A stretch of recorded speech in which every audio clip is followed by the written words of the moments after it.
Hallelujah. ഈ സമയത്തിനായി കർത്താവിന് വീണ്ടും സ്തോത്രം ചെയ്യുന്നു. നമുക്ക് പഠിക്കാനായി ദൈവം നമുക്ക് നൽകിയിരിക്കുന്ന ഒരു സബ്ജക്റ്റ് അവൻ്റെ ക്രൂശിലെ യേശുവിൻ്റെ ക്രൂശിൻ്റെ തിരുമൊഴികൾ. ക്രൂശിൽ കിടന്നുകൊണ്ട് യേശു സംസാരിച്ചതായ വാക്കുകളാണ്. അതിനെ നമ്മൾ ഞാൻ ഇന്നലെ ഓർപ്പിച്ചതുപോലെ അതിൻ്റെ പ്ലെയിനായിട്ടുള്ള അർത്ഥത്തിലും യേശുവിൻ്റെ ഓരോ വാക്കുകളും ആത്മതലത്തിലുണ്ടാക്കുന്നതായ പ്രകമ്പനങ്ങളും വേണമെങ്കിൽ അങ്ങനെ തന്നെ പറയാം. അതോടൊപ്പം യേശുവിൻ്റെ വാക്കുകൾ നമ്മുടെ പ്രായോഗിക തലത്തിൽ യേശുവിൻ്റെ ക്രൂശിലെ വാക്കുകൾ എങ്ങനെ പ്രസക്തമായിരിക്കുന്നു എന്നുള്ളതുമാണ് നമ്മൾ പഠിച്ചുകൊണ്ടിരിക്കുന്നത്. നിങ്ങൾക്ക് ഇന്നലത്തെ ഒരു ക്ലാസ്സിൽ നിന്ന് അല്ലെങ്കിൽ ആദ്യത്തെ തിരുമൊഴി നമ്മൾ വായിക്കുമ്പോൾ അല്ലെങ്കിൽ അതിനെ വിശകലനം ചെയ്തെന്ന് ഒരുപക്ഷെ മനസ്സിലായി കാണും ഈ 3 തലത്തിലുള്ള കാര്യങ്ങൾ എന്ന് പറയുന്നത്. ആദ്യത്തെ അതിൻ്റെ പ്ലെയിനായിട്ടുള്ള അർത്ഥമാണ് പിതാവേ ഇവർ ചെയ്യുന്നത് എന്തെന്നറിയായിക്കൊണ്ട് ഇവരോട് ക്ഷമിക്കണമെന്ന് പറയുമ്പോൾ യേശു എന്താണ് മീൻ ചെയ്തത്? വളരെ പ്ലെയിനായിട്ട് തന്നെ ക്രൂശിക്കുന്ന ആളുകൾക്ക് വേണ്ടി പോലും കർത്താവ് മധ്യസ്ഥത അണയ്ക്കുകയായിരുന്നു. എന്നാൽ ആത്മതലത്തിൽ അതിൻ്റെ പ്രത്യേകത എന്താണെന്ന് ചോദിച്ചാൽ യേശുവിൻ്റെ മധ്യസ്ഥത ആ ജനങ്ങളുടെ മേൽ ദൈവത്തിൻ്റെ കോപം പെട്ടെന്ന് വന്ന് വീഴുന്നതിന് ഒരു തടസ്സമായി യേശുവിൻ്റെ വാക്കുകൾ വന്ന് നിൽക്കുന്ന മധ്യസ്ഥത വന്ന് നിൽക്കുന്നു എന്നുള്ളതാണ് ആത്മതലത്തിൽ അതുകൊണ്ടുണ്ടാകുന്ന വ്യത്യാസം. അതായത് ആ സംഭവം മനുഷ്യൻ കാണുന്നില്ല, മനുഷ്യർ കാണുന്നത് മാത്രമാണ്. പ്രത്യക്ഷത്തിൽ നമ്മുടെ കണ്ണുകൾക്ക് കാണുന്നത് ക്രൂശിൽ കിടക്കുന്നവനായ യേശു പിതാവേ ഇവർ ചെയ്യുന്നത് എന്തെന്നറിയായി ഇവരോട് ക്ഷമിക്കണമെന്ന് പറയുന്നു. അതിൻ്റെ റിഫ്ലക്ഷൻസ് അല്ലെങ്കിൽ അതിൻ്റെ പ്രതിഫലനങ്ങൾ നടക്കുന്നത് എവിടെയാണ്? ആത്മതലത്തിലാണ്. അതുകൊണ്ടാണ് ആത്മതലത്തിൽ അതെന്ത് നടക്കുന്നു എന്നുള്ളതിനെക്കുറിച്ച് നമ്മൾ പഠിക്കണം എന്ന് പറയുന്നത്. കാരണം അവൻ മധ്യസ്ഥത അണച്ചുകൊണ്ടാണ് ഒരുപക്ഷെ പിതാവ് അവനെ ക്രൂശിച്ച വ്യക്തികളെ ഉടനെ തന്നെ നശിപ്പിച്ച് കളയുവാൻ മനസ്സാകാതിരുന്നത്, അല്ലെങ്കിൽ അവർക്ക് മറ്റൊരു അവസരം കൊടുക്കുന്നതിന് വേണ്ടി. അതായത് നമ്മൾ ഇന്നലെ കണ്ടതുപോലെ മധ്യസ്ഥത കൊണ്ട് മനുഷ്യൻ്റെ പാപം മോചിക്കപ്പെടുന്നില്ല, പക്ഷേ മധ്യസ്ഥത കൊണ്ട് അവൻ്റെ അറിവില്ലായ്മയിൽ നിന്ന് ദൈവികമായ അറിവിലേക്കുള്ള ഒരു വളർച്ച അവനുണ്ടാകുവാൻ ദൈവം ഒരു സാഹചര്യത്തെ വീണ്ടും ഒരുക്കി കൊടുക്കുന്നു എന്നുള്ളതാണ് ആ മധ്യസ്ഥത കാര്യം. നമ്മുടെ ജീവിതത്തിൽ അതാണ് ഞാൻ പറഞ്ഞത്, പ്രായോഗികമായി നമ്മുടെ ജീവിതത്തിൽ ഈ മധ്യസ്ഥതയുടെ ആവശ്യകതയെക്കുറിച്ചാണ് നമ്മൾ ഏറ്റവും ഒടുവിൽ പറഞ്ഞു മനസ്സിലാക്കിയത്. അതുകൊണ്ടാണ് ഞാൻ പറഞ്ഞത് അതിൻ്റെ 3 തലങ്ങൾ ഈ വാക്കുകളിലെല്ലാം നമ്മൾ മനസ്സിലാക്കണം. വേദപുസ്തകം പഠിക്കുമ്പോഴെല്ലാം ഇത് വളരെ അത്യാവശ്യമാണ്. അതായത് പ്ലെയിനായിട്ടുള്ള അതിൻ്റെ അർത്ഥം നമ്മൾ ഗ്രഹിക്കണം. പ്ലെയിനായിട്ടുള്ള അർത്ഥം ഗ്രഹിക്കാതെ അതിനെ കാണിക്കുന്നു, ഇതിനെ കാണിക്കുന്നു എന്നൊക്കെ പറഞ്ഞ് കാട് കയറി പോകുന്നതിനകത്ത് അർത്ഥമൊന്നുമില്ല. പല കാര്യങ്ങളും അതിനകത്തെ വളരെ ലളിതമായി പഠിക്കേണ്ട കാര്യങ്ങൾ വളരെ സങ്കീർണമാക്കി നമ്മൾ ഒത്തിരി അപകടങ്ങൾ ഉണ്ടാക്കിയിട്ടുണ്ട്. അതുകൊണ്ട് ലളിതമായി പഠിച്ചതിന് ശേഷം വേണം അതിൻ്റെ സ്പിരിച്വൽ മീനിങ്ങിലേക്ക് നമ്മൾ കയറാൻ. സ്പിരിച്വൽ മീനിങ് ഒരിക്കലും നമുക്ക് തോന്നുന്ന ഒന്നുമല്ല. അതിന് വേദപുസ്തകപരമായ പശ്ചാത്തലം വളരെ അത്യന്താപേക്ഷിതമാണ്. ഇവിടെ നമ്മൾ മധ്യസ്ഥതയുടെ ആ പ്രാധാന്യമാണ് നമ്മൾ കാണുന്നത്. അതൊരു വേദപുസ്തക സത്യമാണ്. വേദപുസ്തക സത്യങ്ങൾ മാത്രമേ നമുക്ക് വേദപുസ്തകത്തിലെ ഒരു സംഭവത്തോട് യോജിപ്പിക്കാൻ പറ്റുള്ളൂ. അല്ലാതെ എൻ്റെ മനസ്സിൽ തോന്നുന്നതെല്ലാം ഇതാണ് അതിൻ്റെ അർത്ഥമെന്ന് പറയാനുള്ള അവകാശമൊന്നും എനിക്ക് ഇല്ല എന്ന് നിങ്ങൾ മനസ്സിലാക്കണം. അടുത്തതെന്താണ്? 3, ഇത് പ്രായോഗികമായി നമുക്കൊരു ആപ്ലിക്കേഷൻ ഉണ്ടാകുന്നില്ലെങ്കിൽ ഈ കാര്യങ്ങൾ കൊണ്ട് വാസ്തവത്തിൽ പ്രയോജനമുണ്ടാകുന്നില്ല എന്ന് നമ്മൾ മനസ്സിലാക്കണം. ഇവിടെ ഈ യേശുക്രിസ്തുവിൻ്റെ 1-ാമത്തെ തിരുമൊഴിയുടെ അടുത്ത ഒരു ആസ്പെക്റ്റ് ആദ്യം നമ്മൾ കണ്ടു. ഇറ്റ് സെയ്സ് അബൌട്ട് എന്താണ്? മധ്യസ്ഥത എന്നുള്ള വിഷയമാണ്.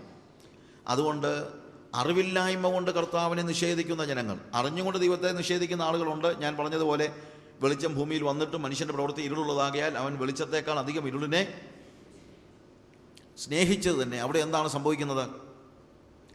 അവൻ അറിഞ്ഞുകൊണ്ട് യേശു കർത്താവിനെ നിഷേധിക്കുകയാണ്. പക്ഷേ യേശുവിനെ ക്രൂശിക്കാൻ നിലവിളിച്ചതായ ജനങ്ങളിൽ നല്ലൊരു ശതമാനവും അവൻ മശിഹയാണെന്ന് തിരിച്ചറിഞ്ഞിട്ടല്ല അവനെ നിഷേധിക്കുന്നത്. പ്രത്യേകത അവൻ കർത്താവിൻ്റെ ദൈവത്തിൻ്റെ മശിഹയാണെന്നുള്ള, വീണ്ടെടുപ്പുകാരനാണെന്നുള്ള, എൻ്റെ ഡെസ്റ്റിനി അവൻ്റെ കയ്യിലാണെന്നുള്ള തിരിച്ചറിവ് ലഭിക്കാത്തത് കൊണ്ടാണ് അവനെ ക്രൂശിക്കുക എന്ന് അവർ പറയുന്നത്. അതുകൊണ്ടാണ് ഈവൻ പത്രോസ് അപ്പോസ്തല പ്രവൃത്തി 3-ാം അധ്യായത്തിൽ പറയുന്നത്, നിങ്ങളും നിങ്ങളുടെ പിതാക്കന്മാരും അല്ലെങ്കിൽ നിങ്ങളുടെ പ്രമാണിമാരും അറിവില്ലായ്മ കൊണ്ട് അവനെ ക്രൂശിച്ചു കളഞ്ഞു. അറിവില്ലായ്മ കൊണ്ട്, ബിക്കോസ് ഓഫ് യുവർ ഇഗ്നറൻസ്. ആ ഇഗ്നറൻസ്, അതിനാണ് നമ്മൾ ശരിക്കും പറഞ്ഞു കഴിഞ്ഞാൽ മധ്യസ്ഥത അണയ്ക്കേണ്ടത്. നമ്മുടെ മധ്യസ്ഥത എന്താണ്?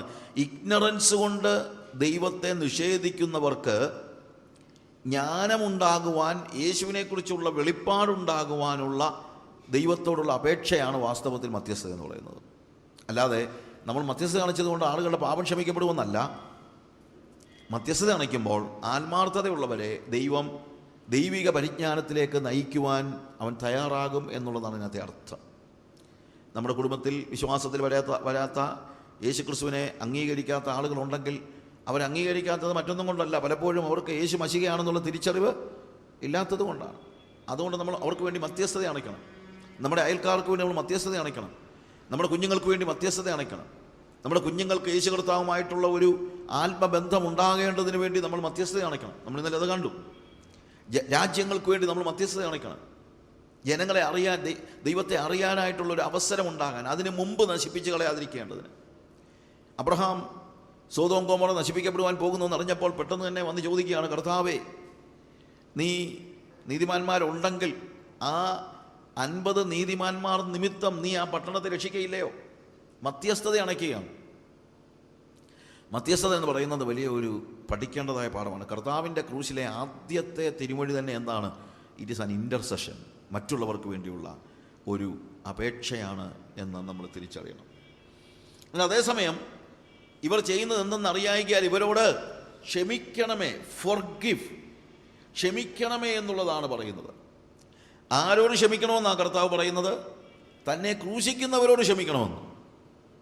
അല്ലാതെ എൻ്റെ അച്ചാച്ചൻ അറിയാതെ ചെയ്തതാ കർത്താവെ ക്ഷമിക്കണമേ എന്ന് പറയുന്നത് അച്ചാച്ചനോടുള്ള സ്നേഹം കൊണ്ടാണ്. കാര്യം അച്ചാച്ചൻ നമുക്ക് ആവശ്യമുള്ള ആളാണ്. എന്നാൽ നമ്മളെ ക്രൂശിക്കുന്നവർക്ക് വേണ്ടി എത്രത്തോളം മധ്യസ്ഥത കാണിക്കാൻ നമുക്ക് കഴിയും എന്നുള്ളതാണ് പ്രധാനപ്പെട്ടതായ ചോദ്യം. അതാണ് യഥാർത്ഥ ക്രിസ്ത്യാനിത്വം. ക്രൂശിക്കുന്നവനോട് പോലും ക്ഷമിക്കുന്നതാണ് യഥാർത്ഥ ക്രിസ്ത്യാനിത്വം. ഇത് പഴയ നിയമത്തിൽ നമുക്ക് പലപ്പോഴും കാണാൻ കഴിയാത്തതായ ഒരു കാര്യമാണ്. പലപ്പോഴും നമുക്കറിയാമല്ലോ, പല സന്ദർഭങ്ങളിലും പഴയ നിയമത്തിൽ പ്രതികാരത്തിന് വേണ്ടിയുള്ള അപേക്ഷയാണ് ദൈവമക്കളിൽ നിന്ന് പോലും ഉണ്ടാകുന്നത്. അവിടെയാണ് ന്യൂ ടെസ്റ്റമെൻറ്റ്, ഒരു പുതിയ നിയമ വിശ്വാസിയും പഴയ നിയമ വിശ്വാസിയും തമ്മിലുള്ള വലിയൊരു വ്യത്യാസം എന്ന് പറയുന്നത്. അവരുടെ ഹൃദയം അവർ തുറന്നു. ആ കാര്യത്തിൽ എനിക്ക് ഭയങ്കര അപ്രീസിയേഷനാണ്. ഈവൻ സങ്കീർത്തനങ്ങളോട് എനിക്കുള്ള സന്തോഷം എന്നാന്ന് ചോദിച്ചു കഴിഞ്ഞാൽ, സങ്കീർത്തനക്കാരൻ ഒരു കാരണവശാലും അഭിനയിക്കുന്നവനല്ല. അവനൊരാളോട് ദേഷ്യം തോന്നിയാലും അവനത് പുറത്ത് പറയുന്നവനാണ്. നമ്മളൊക്കെ അങ്ങനല്ല. ദേഷ്യം ഉള്ളിൽ വെച്ചുകൊണ്ട് ഭയങ്കര അഭിനയമാണ്. കാണുമ്പോഴത്തേക്ക് കെട്ടിപ്പിടിക്കും, പക്ഷേ ഉള്ളിൽ യാതൊരു സ്നേഹവും ഇല്ല. ഞാൻ ചിലപ്പോൾ ഈ രാഷ്ട്രീയക്കാരും വിശ്വാസികളും തമ്മിലുള്ള, നമ്മുടെ നേതാക്കന്മാരും തമ്മിലുള്ള വ്യത്യാസം എന്താണെന്ന് ആലോചിച്ച് നോക്കിയിട്ടുണ്ട്. നിങ്ങൾ ഈ തിരുവനന്തപുരത്ത് MLA ഹോസ്റ്റലിൽ ചെന്ന് കഴിഞ്ഞാൽ ഭയങ്കര, ഞാൻ പോയിട്ടുണ്ട്, നല്ല ഒരു സീൻ കാണാം. എന്നാണെന്നറിയാമോ? പ്രതിപക്ഷ MLA മാരും ഭരണപക്ഷ MLA മാരും ഒരുമിച്ചിരുന്ന് കളിച്ച്, ഒരുമിച്ചിരുന്ന് കുടിച്ച്, ഒരുമിച്ചിരുന്ന് അവരവിടെ ഭയങ്കര സ്നേഹമാണ്. അതാണ് അവരുടെ യാഥാർത്ഥ്യം. അവർ തമ്മിൽ ഭയങ്കര സ്നേഹമാണ്. പക്ഷേ സെക്രട്ടേറിയറ്റിനകത്തോട്ട് അല്ലെങ്കിൽ നിയമസഭയ്ക്കകത്തോട്ട് കയറിക്കഴിഞ്ഞാൽ പിന്നെ എന്തൊരു ദേഷ്യമാണെന്നറിയാം അങ്ങോട്ടും ഇങ്ങോട്ടും. ഗോഗോ വിളിക്കുന്നു, അവിടെ കിടന്ന് വഴക്കുണ്ടാക്കുന്നു, ഇറങ്ങവിടെ എന്ന് പറയുന്നു, നടുത്തളത്തിൽ കയറിയിരിക്കുന്നു. പ്രതിപക്ഷം ചെയ്യുന്നതെല്ലാം ഭരണപക്ഷം എതിർക്കുന്നു, ഭരണപക്ഷം ചെയ്യുന്നതെല്ലാം പ്രതിപക്ഷം എതിർക്കുന്നു. അങ്ങനെ അങ്ങോട്ടും ഇങ്ങോട്ടും ഭയങ്കര ബഹളം എവിടെയുണ്ട്? നിയമസഭയ്ക്കകത്തുണ്ട്. MLA ഹോസ്റ്റലിൽ ചെന്നാൽ അറിയാം ഇതൊക്കെ വെറും പടമാണ്.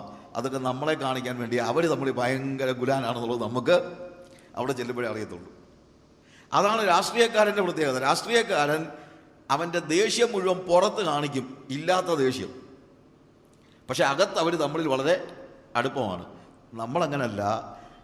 നമ്മൾ കാണുമ്പം ഭയങ്കര കെട്ടിപ്പിടുത്തവും, സ്റ്റേജിൽ ഭയങ്കര കൈകൊടുപ്പും കെട്ടിപ്പിടുത്തവും ഒക്കെ, പക്ഷേ ഉള്ളിൽ വിരോധം വെച്ചുകൊണ്ട് അന്യോന്യം കെട്ടിപ്പിടിക്കാൻ നമുക്കൊരു മടിയുമില്ല. അപ്പോൾ ആരാ ബെറ്റർ നിങ്ങളൊന്ന് ആലോചിച്ച് നോക്കണം. ഞാൻ പറഞ്ഞതിൻ്റെ വ്യത്യാസം നിങ്ങൾ തിരിച്ചറിയുക. എന്നാൽ സങ്കീർത്തനക്കാരനെ സംബന്ധിച്ചിടത്തോളം അങ്ങനല്ല. സങ്കീർത്തനക്കാരൻ അവൻ വളരെ സിൻസിയറാണ്. അവൻ ദൈവത്തിൻ്റെ സന്നിധിയിൽ അവൻ്റെ ഹൃദയം പകരുന്നവനാണ്. അതുകൊണ്ടാണ് എനിക്ക് സങ്കീർത്തനങ്ങളോടുള്ള ഭയങ്കര സന്തോഷം എന്ന് പറയുന്നത്. അവൻ്റെ ഹൃദയത്തിൽ ഒരാളൊരു വിരോധമുണ്ടെങ്കിലും അവന് ദൈവസന്നിധി വന്ന് പറയും. നിന്റെ മക്കളെ പാറമേൽ അടിച്ചു കൊല്ലുന്ന മനുഷ്യൻ, അവരുടെ മക്കളെ പാറമേൽ അടിച്ചു കൊല്ലുന്നവൻ ഭാഗ്യവാനെന്ന് പറയാനും അവൻ എന്തില്ല, മടിയില്ല. പക്ഷെ അവൻ്റെ അടുത്ത് എന്നല്ല പറയുന്നത്. ആരുടെ അടുത്ത് വന്നാണ് പറയുന്നത്? കർത്താവിൻ്റെ സന്നിധിയിൽ വന്നാണ് അവൻ ഹൃദയം പകരുന്നത്. നമുക്ക് എന്തെങ്കിലും ദേഷ്യം ആരോടുണ്ടെങ്കിൽ ഇനി പുറത്തു പറഞ്ഞാലും നേരെ ചെന്നേ പറയത്തുള്ളൂ, ദൈവസന്നിധിയിൽ വന്നിരിക്കത്തില്ല. പക്ഷേ നമ്മുടെ സകല വികാരങ്ങളുമായും നമുക്ക് കടന്നു ചെല്ലാൻ പറ്റുന്ന, നമ്മുടെ ദേഷ്യവുമായും നമ്മുടെ സങ്കടവുമായും നമ്മളുടെ പ്രതിഷേധവുമായും എല്ലാം കടന്നു ചെല്ലാൻ പറ്റുന്ന ഒരു സ്ഥലമാണ് ദൈവത്തിൻ്റെ സന്നിധി എന്ന് നിങ്ങൾ മനസ്സിലാക്കണം. നമ്മളായിട്ട് തന്നെ ദൈവസന്നിധിയിൽ കടന്നു ചെല്ലണം. നമ്മളായിട്ട് തന്നെ. നമ്മൾ വേറൊരാളായിട്ട് യേശുവിൻ്റെ അടുത്ത് ദൈവത്തിൻ്റെ അടുത്ത് ചെല്ലരുത്. നമ്മളായിട്ട് നമ്മുടെ ഹൃദയത്തിൽ ഇല്ലാത്ത കാര്യങ്ങളൊന്നും ദൈവസന്നിധിയിൽ കാണിക്കേണ്ട കാര്യമില്ല. Be plain, genuine. ദൈവസന്നിധി നമ്മൾ എപ്പോഴും എന്തായിരിക്കണം? ജെനുവിൻ ആയിരിക്കണം. നമ്മുടെ മനസ്സിൽ ഒരാളോട് ദേഷ്യം തോന്നിക്കഴിഞ്ഞാൽ കർത്താവിനോട് എന്ന് പറയാം, കർത്താവ് എനിക്ക് അയാളോട് ഭയങ്കര ദേഷ്യം തോന്നുന്നുണ്ട് എന്നങ്ങ് പറ. എന്തിനാണ് നമ്മൾ അഭിനയിക്കുന്നത്? ദേഷ്യം തുടർന്നു പോകാനല്ല. പ്രത്യുത എനിക്ക് ദേഷ്യം ഉണ്ടെന്ന് തന്നെ ദൈവസന്നിധിയിൽ പറയാൻ നമുക്ക് കഴിയുമ്പോഴാണ് നമ്മൾ ദൈവസന്നിധിയിൽ ആരായിത്തീരുന്നത്? ജെനുവിനായിത്തീരുന്നത്. എനിക്കതുകൊണ്ടാണ് ഈ യോനായോട് ഭയങ്കര ഇഷ്ടം. യോനായുടെ പ്രത്യേകത എന്നറിയാമോ? നമ്മൾ ഉദ്ദേശിക്കുന്ന പോലെ യോന, ഓഫ് കോഴ്സ് ഒത്തിരി കാര്യങ്ങളുണ്ട് യോന ദൈവത്തെ അനുസരിക്കാതിരിക്കുന്നതെന്ന്. അത് മറ്റൊന്നുമല്ല. ഒന്നാമത്തെ കാര്യം, അവൻ ഈ അസീറിയൻസിനോട് ഇഷ്ടമല്ല. നിനവേക്കാർ നശിക്കണമെന്നേ അവൻ ആഗ്രഹമുള്ളൂ. നിനവേക്കാരും നന്നാകണമെന്ന് അവന് വലിയ ആഗ്രഹമൊന്നും ഇല്ല. അതുകൊണ്ട് കർത്താവ് അവിടെ ചെന്ന് ഇവനോട് പ്രസംഗിക്കാൻ പറഞ്ഞപ്പോൾ ഇവൻ അവസാനം പറയുന്നുണ്ട് അവനത്, ഞാനിതാ വരാഞ്ഞത്, ഞാനിവിടെ വന്ന് പ്രസംഗിക്കുകയും ചെയ്യും, അവരെ മാനസാന്തരപ്പെടുകയും ചെയ്യും, ഒടുവിൽ പിന്നെ നീ അവരെ കൊല്ലത്തുമില്ല, എൻ്റെ വാക്ക് വെറുതെ പാഴാകുകയും ചെയ്യും. ഇല്ലേ? അപ്പം അവൻ കൃത്യമായിട്ട് പറയുന്നുണ്ട് നിൻ്റെ സ്വഭാവം. പറയുന്നത് ഇതാണ്, കർത്താവെ നിൻ്റെ കൂടെ കൂട്ടുപിടിക്കാൻ ഭയങ്കര ബുദ്ധിമുട്ടാണ്. കാര്യം നീ എന്തെങ്കിലും വന്നു കഴിഞ്ഞാൽ ആരെങ്കിലും ഒന്ന് കരഞ്ഞാൽ ഉടനെ തന്നെ അങ്ങ് ദീർഘക്ഷമയൊക്കെ ഉള്ള മനുഷ്യനാണ്. എനിക്കങ്ങനൊന്നും അല്ല. അങ്ങനെ ഞാനിവരോട് നിന്നെ ഇപ്പം നശിപ്പിക്കുമെന്ന് പറയും, പക്ഷേ നീ കുറച്ച് കഴിയുമ്പോൾ ദീർഘക്ഷമയൊക്കെ കാണിച്ച് അവരെ അങ്ങ് വിടുവിക്കുകയും ചെയ്യും. പിന്നെ നമ്മൾ പറഞ്ഞ വാക്കിനൊരു വിലയുമില്ലാതെ ആയിപ്പോകും.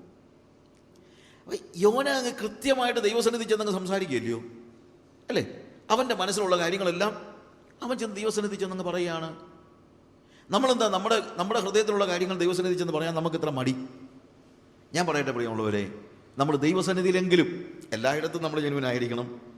നമ്മൾ ദൈവസന്നിധി ചെല്ലുമ്പോൾ ഒട്ടും കള്ളത്തരം പാടില്ല. ദൈവത്തോട് നമ്മൾ പറയുന്ന കാര്യങ്ങളെല്ലാം കൃത്യതയുള്ളതായിരിക്കണം. വെറുതെ കള്ളം പറയരുത്. ഈ പ്രാർത്ഥിക്കുമ്പോഴൊക്കെ വെറുതെ കള്ളം പറയരുത്. ദൈവസന്നിധി കർത്താവേ എന്നെ തകർക്കണമേ, കർത്താവേ എന്നെ നുറുക്കണമേ എന്നൊക്കെ പറയും. ഇത് വല്ലതും അറിഞ്ഞോണ്ട് വല്ലതും പറയുന്നതാണോ? കർത്താവ് എങ്ങനെ നുറുക്കണം, അന്നേരം അറിയാൻ നമ്മുടെ വിധം. ഇല്ലേ? ചുമ്മാ കുറച്ച് വാക്കുകൾ വെറുതെ പ്രാർത്ഥനയിൽ ഉരുവിടുന്നതിനകത്ത് അർത്ഥമൊന്നുമില്ല. നമ്മൾ ജെനുവിനായിരിക്കണം. ദൈവത്തിൻ്റെ സന്നിധിയിൽ നമ്മൾ ജെനുവിനായിരിക്കണം. അതിലുപരി നമ്മുടെ പാട്ടുകളാണ് ഭയങ്കര കഷ്ടമാണ്. AW ടോസർ പറഞ്ഞൊരു കാര്യമുണ്ട്, ക്രിസ്ത്യാനികൾ കള്ളം പറയുന്നതിനേക്കാൾ കൂടുതൽ പാടുകയാണ് എന്ന് വെച്ച് കഴിഞ്ഞാൽ, പാടുന്ന പാട്ടൊക്കെ നിങ്ങളൊന്ന് ആലോചിക്കണം. ഇതുമല്ലോ മനസ്സിൽ ചിന്തിച്ചുകൊണ്ടാണോ നമ്മൾ പാടുന്നതെന്ന് നമ്മളൊന്ന് ആലോചിക്കണം. ഇല്ലേ? നീ മാത്രം മതി എന്നൊക്കെ പറഞ്ഞ് നമ്മൾ പാടുമ്പോൾ മാത്രം മതിയെങ്കിലേ പറയാവൂ. വേറെ വല്ലതും വേണമെന്ന് ആഗ്രഹം ഉണ്ടെങ്കിൽ പറയരുത്. ഇല്ലേ? ഈ മണ്ണേപ്രതി മാണിക്യം വെടിയുകില്ല ഞാൻ എന്നൊക്കെ പറയുമ്പോഴത്തേക്ക് മണ്ണ് കാണുമ്പം മോഹമുള്ളവൻ അത് ദയവ് ചെയ്ത് ദൈവസന്നിധി വന്ന് പറയരുത്. മണ്ണേപ്രതി മാണിക്യം വെടിയുകയില്ലെന്ന് പറഞ്ഞവൻ എന്തിനു വേണ്ടി അതിരുവഴക്കുണ്ടാക്കുന്നത്? അതിരുവഴക്കുണ്ടാക്കിയിട്ട് അല്ലെങ്കിൽ അതിരുമാന്തിയെ ചൂടെ വന്നിട്ട് മണ്ണേപ്രതി മാണിക്യം വെടിയില്ലെന്ന് പാട്ട് പാടിയിട്ട് വല്ല അർത്ഥമുണ്ടോ? അതുകൊണ്ട് ദൈവസന്നിധിയിൽ എല്ലായ്പ്പോഴും നമ്മൾ പറയുന്ന വാക്കുകൾ എങ്ങനെയുള്ളതായിരിക്കണം? ജെനുവിനായിരിക്കണം, യാഥാർത്ഥ്യമുള്ളതായിരിക്കണം. ദൈവസന്നിധി യാഥാർത്ഥ്യബോധത്തോടു കൂടി വേണം നമ്മൾ ദൈവത്തിൻ്റെ സന്നിധിയിൽ ഇരിക്കാനായിട്ട്. ഇവിടെ ക്രൂശിൽ യേശു കർത്താവ് കിടന്നുകൊണ്ട് പറയാണ്, പിതാവേ ഇവർ ചെയ്യുന്നത് എന്തെന്നറിയായിക്കാൽ ഇവരോട് ക്ഷമിക്കണമേ. ആർക്ക് വേണ്ടിയാണ് പ്രാർത്ഥിക്കുന്നത്? തന്നെ ക്രൂശിച്ചവർക്ക് വേണ്ടിയാണ്. അപ്പോൾ ക്രൂശിച്ചവർക്ക് വേണ്ടി പോലും പ്രാർത്ഥിക്കാൻ കഴിയുന്ന അനുഭവമാണ് നമുക്ക് ആവശ്യമായിരിക്കുന്നത്. ക്രൂശിക്കപ്പെടുന്നവരോട് പോലും, അല്ലെങ്കിൽ ക്രൂശിക്കുന്നവരോട് പോലും ക്ഷമിക്കാൻ, നമ്മെ ക്രൂശിക്കുന്നവരോട് പോലും ക്ഷമ കാണിക്കാൻ കഴിയാത്തിടത്തോളം കാലം നമുക്ക് ഈ വാക്കുകൾ പറയാനുള്ള അർഹതയില്ല. ദൈവസന്നിധി നമ്മൾ വരുമ്പോൾ യേശുവിൻ്റെ തിരുമൊഴികൾ, ക്രൂശിലെ തിരുമൊഴികൾ നമ്മളോട് ചോദിക്കുന്നൊരു ചോദ്യമാണ്, are you ready to forgive your enemies? Even മത്തായിയുടെ സുവിശേഷം 5-ാം അധ്യായത്തിൻ്റെ 44-ാമത്തെ വാക്യം വായിക്കുമ്പോൾ കർത്താവിൻ്റെ ടീച്ചിങ്സിൻ്റെ വ്യത്യാസം അതാണ്. കർത്താവിൻ്റെ